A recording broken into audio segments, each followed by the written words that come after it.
नमस्कार, अपना प्रदेश उत्तर प्रदेश उत्तराखंड देख रहे हैं आप। मैं हूं आपके साथ पूजा मोहन पांडे। बुलेटिन की शुरुआत बड़ी और अहम जानकारी के साथ करेंगे। आजम खान के स्कूल को हाईकोर्ट से राहत मिल चुकी है। बड़ी खबर, अहम जानकारी इस वक्त आपको दे रहे हैं। रामपुर पब्लिक स्कूल को बड़ी राहत मिली है। बच्चों की परीक्षाएं चल रही थी, ऐसे में प्रधानाचार्य ने हाईकोर्ट का धन्यवाद भी किया है। सुबह 9 बजे से 3 बजे तक परीक्षाएं होंगी। तो बड़ी खबर, अहम जानकारी इस वक्त की आपको दे रहे हैं। रामपुर से बड़ी खबर है ये। आजम खान के स्कूल को लेकर राहत मिली है हाईकोर्ट से।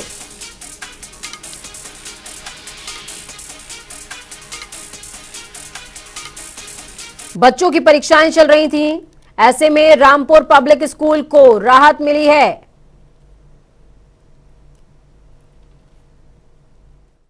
We are thankful to court that उन्होंने हमें हमारे लिए और बच्चों के लिए कंसिडर किया और हमें ये रिलैक्सेशन दिया है और नेक्स्ट हियरिंग तक वील वेट। और इंशाल्लाह हमें उम्मीद है कि आगे भी हमारे साथ जस्टिस होगा, हमें कोऑपरेट किया जाएगा, हमारे ही फेवर में डिसीजंस होंगे इंशाल्लाह। कितने बच्चों को फेवर में? पेपर अराउंड 1480 स्टूडेंट्स हैं हमारे पास। अब देखिए एडमिनिस्ट्रेशन को मिलेगा जब, तो वो लोग आके ओपन करेंगे। चलिए ग्राउंड जीरो का रुख करते हैं। सुरेश हमारे साथ में जुड़े हुए हैं, रामपुर से संवाददाता हैं। सुरेश, क्या कुछ अपडेट है ग्राउंड जीरो से?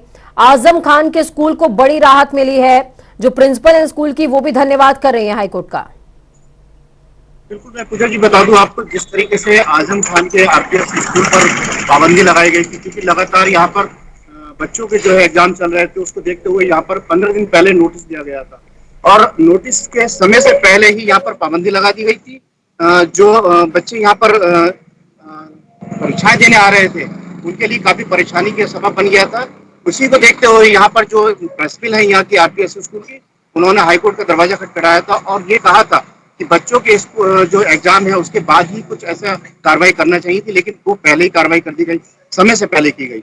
तो उसके बाद उनको उन्होंने हाईकोर्ट का जो दरवाजा अपनाया था, उसको राहत मिली है और उन्हें बहुत बड़ी राहत मिली है। तो इसलिए यहाँ पर जो है आरपीएस की जो प्रिंसिपल है ये हिना मुजद्दी, वो मेरे साथ हैं। मैं उनसे बातचीत करता हूँ कि किस तरीके के उन्होंने जो यहाँ पर प्रशासन ने दबाव बनाया था या जिस तरीके की प्रक्रिया अपनाई थी परीक्षा से पहले, वो क्यों की गई थी। जिस तरीके से प्रशासन ने यहाँ पर सील लगाई थी और अभी आपके यहाँ पर परीक्षाएं भी चल रही है, तो उसके बाद आपने हाईकोर्ट का दरवाजा खटखटाया था, कितनी बड़ी राहत हुई है? हमने पहले ही हाईकोर्ट में अपील कर दी थी और जब हमें लास्ट नोटिस आया था तब हमने उन्हें इन्फॉर्म किया था कि हमारा स्कूल कोर्ट में, उसके बाद भी उन्होंने सील कर दिया। लेकिन थैंकफुली हाईकोर्ट ने हमारा फेवर में बोला है, हमें थोड़ा सा रिलैक्सेशन दिया है और अब कल से अपने एग्जाम जैसे जो भी रह गए थे उनको। अच्छा, जिस यहाँ पर जो प्रशासन लगातार आजम खान के जितने भी प्रोजेक्ट हैं लगातार उन पर पाबंदी लगा रहा है, कहीं ना कहीं देखने वाली बात यह है कि आजम खान के ऊपर ही कार्रवाई क्यों की जा रही है? देखिए, मैं स्कूल और अकेडमिक से कंसर्न हूँ। नहीं, आजम खान ने जो ये प्रोजेक्ट लिया था तो ये लीज पर लिया गया था और वो कहते हैं, सरकार कहती है कि ये लीज की समय समाप्त हो गई थी सीमा। देखिएगा जो यहाँ पर प्रिंसिपल है वो बता रही है कि जो इस तरीके की है। सुरेश ग्राउंड जीरो पर जुड़े हुए हैं और सुरेश ने जिस तरीके से प्रधानाचार्य से बातचीत करी है वो साफ तौर पर कहती हुई नजर आ रही हैं कि जो कार्रवाई आजम खान पर हो रही है उस पर फिलहाल नो कमेंट्स, लेकिन हम बहुत शुक्रगुजार हैं हाईकोर्ट के कि उन्होंने हमको इतनी तो मोहलत दी है कि बच्चों की परीक्षाएं हो सके। बहुत शुक्रिया सुरेश हमारे साथ जुड़ने के लिए, अहम जानकारी ग्राउंड जीरो से साझा करने के लिए।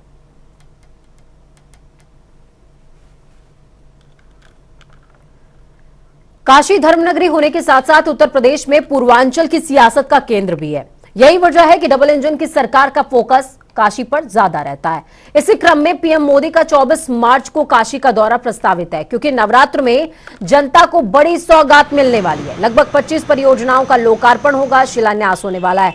प्रधानमंत्री के इस कार्यक्रम से पहले मुख्यमंत्री खुद विकास परियोजनाओं का स्थलीय निरीक्षण करने के लिए कल पहुंच रहे हैं।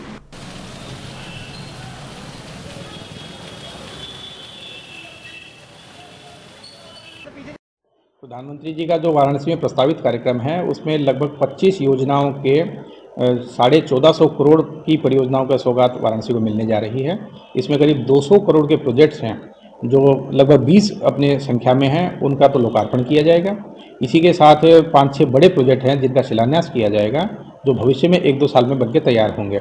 जो हमारा शिलान्यास किए जाने वाला प्रोजेक्ट है, उनमें शहर की मोबिलिटी के लिए रोपवे का प्रोजेक्ट है, जो काफ़ी समय से वाराणसी की जनता को जिसका इंतजार था।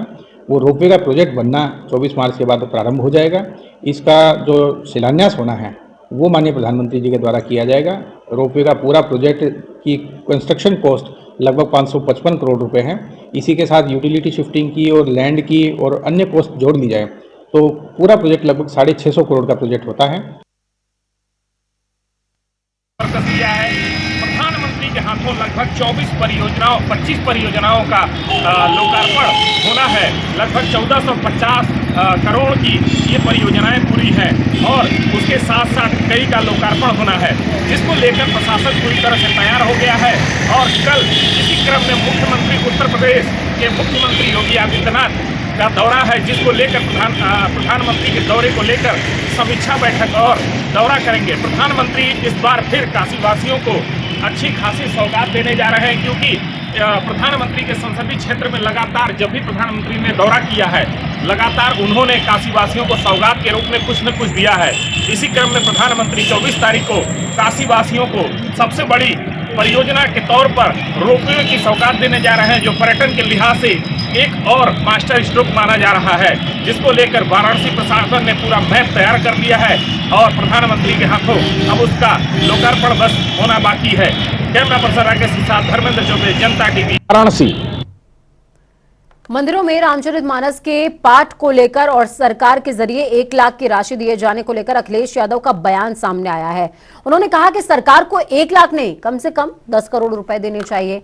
लोकसभा चलाने की जिम्मेदारी सरकार की है और इसीलिए सरकार की ही ये जिम्मेदारी बनती है कि विपक्ष की लोकतंत्र में भूमिका हो और विपक्ष सवाल भी करे, उनसे जवाब मांगे। ये जवाब क्यों नहीं देना चाहते हैं?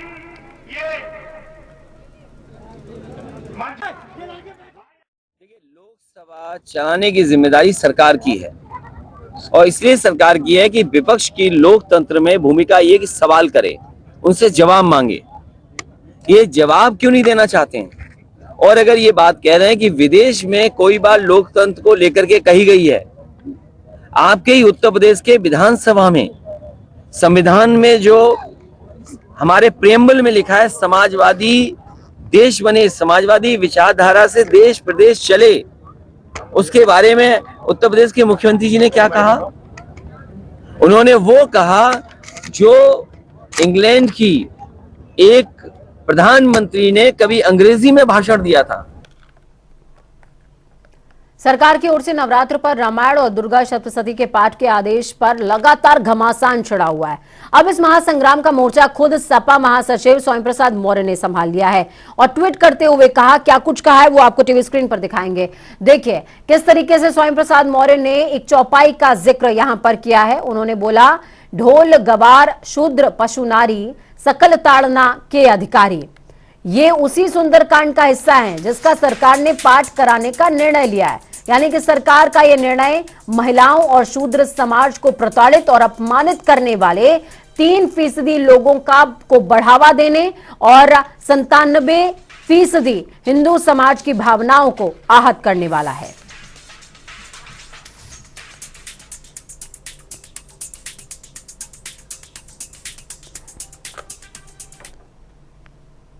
तो दिल्ली से बड़ी खबर सामने आ रही है। बड़ी खबर अहम जानकारी आपको दे रहे हैं। यूपी सरकार के मंत्री दानिश आजाद अंसारी का बयान सामने आया है। सरकार ने समाज के हर वर्ग का विकास किया है, यह कहना है दानिश आजाद अंसारी का। अल्पसंख्यक वर्ग की उन्नति के लिए हम काम कर रहे हैं। बीजेपी मुस्लिम विरोधी है, ये विपक्ष ने भ्रम फैलाया है। हमारी सरकार में होली हो या ईद, दोनों बराबरी से मनाई जाती है। तो बड़ी खबर अहम जानकारी आपको दे रहे हैं। आज मुसलमानों की तरक्की हो रही है, ये कहना है दानिश आजाद अंसारी का। प्रदेश विकास कर रहा है और ये विपक्ष को भा नहीं रहा है, हजम नहीं हो रहा है। बड़ी खबर अहम जानकारी आपको दे रहे हैं। जिस तरीके से रामायण दुर्गा सप्तशती और मस्जिदों के लाउड स्पीकर पर इस समय बवाल मचा हुआ है और इसी को लेकर के बयान दिया है दानिश आजाद अंसारी ने। खुद हमारे साथ फोन लाइन पर जुड़े हुए हैं मंत्री जी। बहुत स्वागत है दानिश आजाद अंसारी जी आपका जनता टीवी पर। जी बहुत शुक्रिया। आपने बयान दिया है कि हमारी सरकार हर मोर्चे को लेकर के चल रही है, फिर चाहे वो मुस्लिम हो या हिंदू हो। हमारे प्रदेश के अंदर होली और ईद बराबरी से मनाई जाती है। ये बयान किन लोगों के लिए है? जी निश्चित तौर पे आज हमारे उत्तर प्रदेश की योगी सरकार जो है जी प्रधानमंत्री नरेंद्र मोदी जी के मार्गदर्शन में सबका साथ सबका विकास के नारे पे काम कर रही है। जी ईमानदारी से धरातल पे सही मायनों में सभी धर्म जाति मजहब के लोगों का अगर विकास हो रहा है तो उत्तर प्रदेश की योगी सरकार के राज में हो रहा है। जी हम सभी धर्मों को सभी मजहब के लोगों को हमारी विकास के कार्य पहुंचे, हर जाति धर्म मजहब के लोगों को सरकार की योजनाओं का लाभ पहुंचे, हर जाति धर्म मजहब लोगों का तरक्की हो, उनका उत्थान हो, उनकी प्रगति हो। इन चीजों को सुनिश्चित करते हुए हमारे उत्तर प्रदेश की जो योगी सरकार है ये आज सबके विश्वास पे खड़े उतरी है हमारी योगी सरकार। जी और जिस तरीके से हमारे चाहे हिंदू भाई हो चाहे हमारे मुस्लिम भाई हो विकास सब तक पहुंचना चाहिए ये सुनिश्चित लेकिन हमारी सरकार कर दानिश रही है। आजाद अंसारी जी, जिस तरीके से कल कई मौलानाओं के बयान सामने आए, उन्होंने कहा कि गवर्नमेंट की तरफ से या यूं कहें कि प्रशासन की तरफ से जो मस्जिदों से लाउड स्पीकर उतरवाए जा रहे हैं वैसा नहीं होना चाहिए, क्योंकि रमजान शुरू होने वाले हैं और रमजान में तो सभी को बुलावे के लिए लाउड स्पीकर का इस्तेमाल होता है, तो वो हम कैसे करेंगे? आप कैसे कह रहे हैं कि सरकार दोनों पक्षों के साथ लेकर चल रही है, जबकि मौलाना कह रहे हैं कि नहीं लेकर साथ चल रही है? कहीं भी लाउड स्पीकर नहीं हटाए जा रहे हैं। जी ये कुछ महीनों पहले योगी सरकार ने ये अननेसेसरी जो लाउड स्पीकर लगे थे उनको हटाने के लिए सभी धर्मों से अपील की थी और बहुत सारे लोगों ने हटा दिया, उसका वॉल्यूम कम कर दिया गया। जी ठीक है, लेकिन विपक्ष के पास कुछ ऐसे हैं नेता जो समाज को बांटने की कोशिश करते हैं, उनके पास कोई मुद्दा नहीं है। मैं विपक्ष का जिक्र ही नहीं कर रही हूँ अंसारी साहब, मैं विपक्ष का जिक्र ही नहीं कर रही हूँ। कल कई मौलानाओं के बयान आए हैं, रिजवी बरेलवी का बयान आया है और भी कई मौलानाओं का बयान आया है। हमारी सरकार तो खुद लाउड स्पीकर सही तरीके से ऑपरेट हो, उनको मानक के अनुसार हम लोग हर जगह लगाएं, उन चीजों को सुनिश्चित करती है। ठीक है, हमने तो सबका साथ सबका विकास के नारे को केवल कहा नहीं है, धरातल पे उतारा भी है। हमारे यहाँ भाई होली भी मनती है धूमधाम से और अच्छे से हम ईद भी मनाते हैं। उत्तर प्रदेश में आज हमारे हिंदू भाई हो चाहे मुस्लिम भाई हो सब कोई सुरक्षित रहते हैं। तो हमने एक सुरक्षा का माहौल, भाईचारे का माहौल, विकास का माहौल उत्तर प्रदेश में डेवलप किया है। ठीक है, तो क्या दानिश आजाद अंसारी जो कि उत्तर प्रदेश सरकार में मंत्री हैं इस बात को कोड कर रहे हैं कि लाउड स्पीकर्स नहीं उतारे जा रहे हैं मस्जिदों से, सिर्फ मानकों के अनुरूप संचालन पर जोर दिया जा रहा है? हर जगह हम कानून व्यवस्था और लॉ एंड ऑर्डर को मेंटेन करने के लिए जनता के साथ मिलकर प्रयास कर रहे हैं। लाउड स्पीकर अननेसेसरी अगर लगे हैं तो उनको हटाने की अपील या वॉल्यूम मानक के अनुसार रखने की अपील ये योगी सरकार ने की थी और सबने आगे बढ़कर उसको स्वीकारा भी था। आपने कई ऐसे पिक्चर्स देखे जहां खुद अलग अलग धर्मस्थलों से, चाहे वो हिंदू समाज के धर्मस्थल हो चाहे मुस्लिम समाज के धर्मस्थल हो, हर जगह से खुद आगे बढ़ के हमारे हिंदू भाइयों ने भी मुस्लिम भाइयों ने भी इस चीज का सहयोग किया।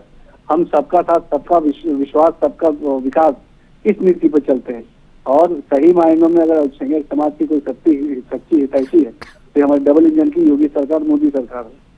बिल्कुल, बहुत शुक्रिया हमारे साथ जुड़ने के लिए और अहम विचार साझा करने के लिए। अल्पसंख्यक मंत्री हैं दानिश आजाद अंसारी, ये साफ तौर पर हमारे साथ में जुड़े, जिन्होंने बोला है कि सरकार कहीं से भी लाउड स्पीकर उतरवा नहीं रही है। प्रशासन की तरफ से अगर कहीं पर किया जा रहा है इस तरीके की चीजें तो वो देखेंगे, लेकिन ना मानकों के अनुरूप संचालन पर जोर है हमारा।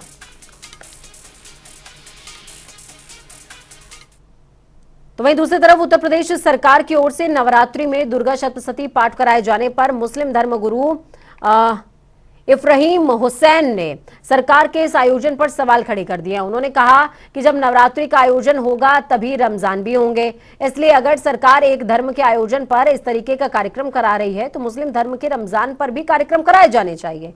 अगर सरकार एक धर्म के लिए सोच रही है तो ये गलत है। अगर सरकार एक वर्ग के लिए कुछ करेगी तो फिर दूसरा वर्ग इस पर सवाल जरूर खड़े करेगा। तो वहीं इरफान अंसारी ने भी प्रदेश सरकार पर सवाल खड़े करते हुए कहा कि सरकार सिर्फ एक वर्ग के लिए ही सोचती है। इस प्रदेश में हिंदू, मुस्लिम, सिख, ईसाई सभी धर्मों के लोग रहते हैं। अगर किसी एक धर्म के लिए कोई कार्यक्रम का आयोजन कराया जा रहा है तो ये सरासर गलत है। देखिए, मेरा तो मानना ये है कि किसी भी सरकार को किसी भी धार्मिक आयोजन करने का कोई अधिकार नहीं है। सरकार किसी भी धर्म का आयोजन नहीं कर सकती। अगर सरकार ने ये ऐलान किया है तो ये सिर्फ ये भी वोट की राजनीति है और हिंदू जो समुदाय है उसको अपना करने की राजनीति है, इसके अलावा कुछ नहीं है। इस तरह के सारे आयोजन गलत हैं, चाहे वो हिंदू धर्म के लिए हो, चाहे मुस्लिम धर्म के लिए, किसी भी धर्म के लिए आयोजन हो, वो गलत हैं। सरकार को ऐसा कोई आयोजन नहीं करना चाहिए। योगी सरकार ने नवरात्रि में देवी मंदिरों में दुर्गा सप्तशती और रामनवमी पर अखंड रामायण पाठ का आयोजन करने का निर्णय लिया है। आदेश जारी हुआ है। सरकार ने प्रदेश के हर जिले में जिला, तहसील और ब्लॉक स्तरीय समितियों का गठन करके नवरात्र में देवी मंदिरों में दुर्गा सप्तशती और रामनवमी पर अखंड रामायण पाठ का आयोजन करने के आदेश दिए हैं। इसके लिए 1 लाख का फंड भी दिया जा रहा है। अलीगढ़ के जिला अधिकारी इंद्र विक्रम सिंह ने जानकारी देते हुए बताया कि अलीगढ़ में जहां 9 देवियों के बड़े बड़े मंदिर हैं, वहां पर विशेष तौर पर बड़े आयोजन की रूपरेखा तैयार की जा रही है। इस कार्यक्रम के लिए प्रदेश सरकार की तरफ से बजट भी भेजा गया है। देखिए, आप जानते हैं कि रामनवमी का पर्व वर्ष में 2 बार मनाया जाता है और ये इसमें जो हिंदू श्रद्धालु हैं वो 9 दिन तक व्रत भी रहते हैं और जो देवी देवताओं के मंदिर होते हैं वहाँ पर आराधना की जाती है। तो पूरा लोकमानस, पूरा जनमानस इसमें इन्वॉल्व रहता है। हम सभी 30 त्योहारों को बहुत सुव्यवस्थित रूप से मनाते हैं और अभी तक ये ईश्वर की कृपा भी है कि किसी भी त्यौहार को लेकर कोई विवाद नहीं हुआ है। इस बार उत्तर प्रदेश सरकार के द्वारा ये मंशा व्यक्त की गई है और कि इसमें जिला प्रशासन भी अपना योगदान करे और जो 9 दिन का रामनवमी का पर्व है उसको और अच्छे तरीके से, सुव्यवस्थित तरीके से मनाया जाए और इस अवसर पर दुर्गा सप्तशती का पाठ तथा जो हमारे रामचरितमानस है, रामायण है, उसके पाठ कराए जाएं। उत्तराखंड के लोक पर्व फूलदेई के अवसर पर मुख्यमंत्री आवास में क्षेत्र के बच्चों ने पारंपरिक मंगल गीतों के साथ रंग बिरंगे फूलों की बारिश की। इस दौरान मुख्यमंत्री ने सभी को इस पर्व की शुभकामना देते हुए कहा कि किसी भी राज्य की संस्कृति और परंपराओं की पहचान में लोक पर्वों की अहम भूमिका होती है। हमें अपने लोक पर्वों और लोक परंपराओं को आगे बढ़ाने की दिशा में लगातार प्रयास करने होंगे।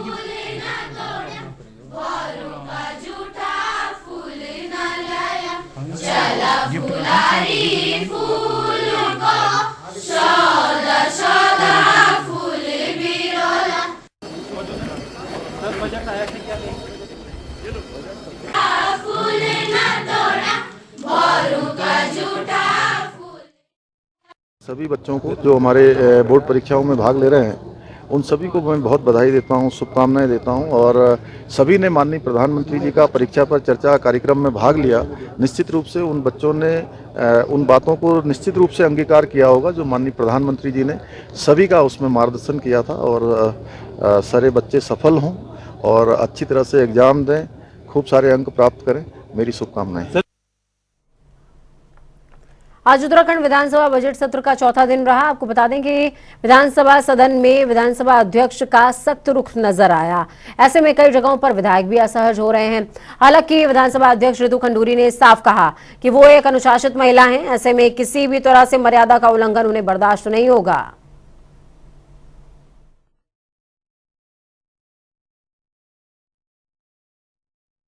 देखिए, ऐसा है, हर आदमी का एक काम करने का तरीका होता है और मैं मानती हूँ कि जिस पद पे मैं हूँ वो बहुत गरिमापूर्ण पद है। कोई हल्के में या कोई ऐसा पद नहीं है जिसके साथ हम मजाक कर सकते हैं। It's a very serious business. इसलिए हो सकता है कुछ लोगों को लगता है कि मैं स्ट्रिक्ट डिसिप्लिनेरियन हूँ, वो मैं हूँ और मुझे लगता है कि थोड़ा बहुत ठीक है, थोड़ा मुस्कुराहट, थोड़ा नोक झोंक चलती रहती है, लेकिन जहाँ तक रेगुलेशंस की बात है वो फॉलो होनी चाहिए। उत्तराखंड प्रदेश महिला कांग्रेस के अध्यक्ष ज्योति रौतेला के नेतृत्व में महिला कांग्रेस प्रदर्शन करते हुए गैरसैंण विधानसभा का कूच करती नजर आई। इस दौरान विधानसभा भवन से 4 किलोमीटर पहले दिवाली खाल में प्रदर्शनकारियों को बैरिकेड्स लगाकर रोका गया। आपको बताते चलें कि उत्तराखंड के भराड़ीसैंण में विधानसभा का सत्र जारी है, जिसमें विपक्ष जमकर सरकार को घेर रहा है और लगातार कांग्रेस का प्रदर्शन भी जारी है। इस क्रम में राज्य सरकार की जन विरोधी नीतियों के खिलाफ महिला कांग्रेस प्रदर्शन कर रही है। तो वहीं आपको बता दें कि अंकिता हत्याकांड की सीबीआई से जांच कराने की मांग के साथ ही वीआईपी का नाम उजागर करने की मांग भी हो रही है। महिला कांग्रेस का जोरदार प्रदर्शन कार्यकर्ताओं ने किया। विधानसभा का कूच करते भी वो नजर आए हैं इस दौरान।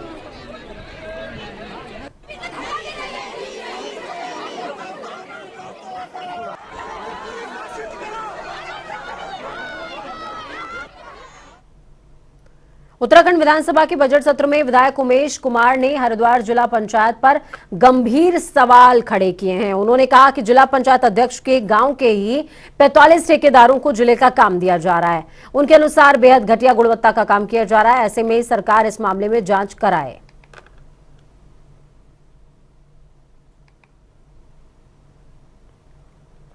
खराब गुणवत्ता का काम किया जा रहा है, ये कहना है। निर्दलीय विधायक हैं हरिद्वार से इनका। ऐसे में सरकार को मामले की तरफ ध्यान देना चाहिए और जांच मामले की होनी चाहिए। भाजपा महिला पर कांग्रेसी विधायकों का पुतला दहन किया। इस दौरान भाजपा महिला मोर्चा की प्रदेश अध्यक्ष आशा नौटियाल ने कहा कि विधानसभा में कांग्रेसी विधायकों ने ये कृत्य करके न सिर्फ उत्तराखंड की पहली महिला विधानसभा अध्यक्षा का अपमान किया है, बल्कि उत्तराखंड की तमाम महिलाओं का अपमान हुआ है। आपको बताते चले कि उत्तराखंड के भराड़ीसैंण में विधानसभा का सत्र जारी है। विधानसभा बजट सत्र के दौरान तमाम कांग्रेसी विधायकों ने अभिभाषण की प्रतियों को फाड़कर उनके गोले बनाए। विधानसभा अध्यक्ष ऋतु खंडूरी पर वो गोले फेंके। इतना ही नहीं, इस दौरान कई कांग्रेसी विधायक काफी उग्र भी नजर आए, जिसके चलते विधानसभा अध्यक्ष ऋतु खंडूरी ने नेता प्रतिपक्ष यशपाल आर्य समेत कांग्रेस के 15 विधायकों को एक दिन के लिए निलंबित भी किया था। देखिए, जिस तरह से विधानसभा एक उत्तराखंड के मंदिर के रूप में है और वहाँ पर उत्तराखंड के हर व्यक्ति के भविष्य का फैसला, और कांग्रेस के लोगों ने जिस तरह से कृत्य वहाँ पर किया है, और एक हमारी जो पहली महिला स्पीकर उत्तराखंड की बनी है, वो इसलिए बनी थी कि यहाँ की हर एक महिला ने इस उत्तराखंड राज्य को बनाने में जो संघर्ष किया है, वो सम्मान भारतीय जनता पार्टी ने महिला स्पीकर बना करके ऋतु खंडूरी जी को दिया था। हल्द्वानी में भाजपा महिला मोर्चा कार्यकर्ताओं ने विधानसभा अध्यक्ष पर पेपर फेंके जाने और माइक तोड़ने का विरोध जताते हुए कांग्रेस के खिलाफ जमकर नारेबाजी करते हुए पुतला दहन किया। तो वहीं चमोली की अगर बात करें, कांग्रेस महिला ने सैकड़ों की तादाद में पुलिस बैरिकेड्स पार करते हुए दिवाली खाल पहुंचे और अंकिता भंडारी हत्याकांड, पेपर लीक मामले, विधानसभा भर्ती घोटाले के साथ साथ जोशी मठ को लेकर के सरकार से सवाल किया है। साथ ही रामनगर की अगर बात करें तो रानीखेत रोड पर पुलिस की कार्यप्रणाली पर रोष व्यक्त करते हुए विद्यार्थी परिषद के कार्यकर्ताओं ने पुलिस प्रशासन के खिलाफ प्रदर्शन किया, नारेबाजी करी। यानी कि आज पूरा दिन उत्तराखंड में प्रदर्शन के नाम रहा। वक्त यहाँ पर छोटे से ब्रेक का ब्रेक के उस पार खबरों का सफर लगातार जारी रहेगा। बने रहिए जनता टीवी के साथ, क्योंकि हमें आपकी ताकत, अपना और अपनों का बहुत ज्यादा ख्याल रखिए। नमस्कार।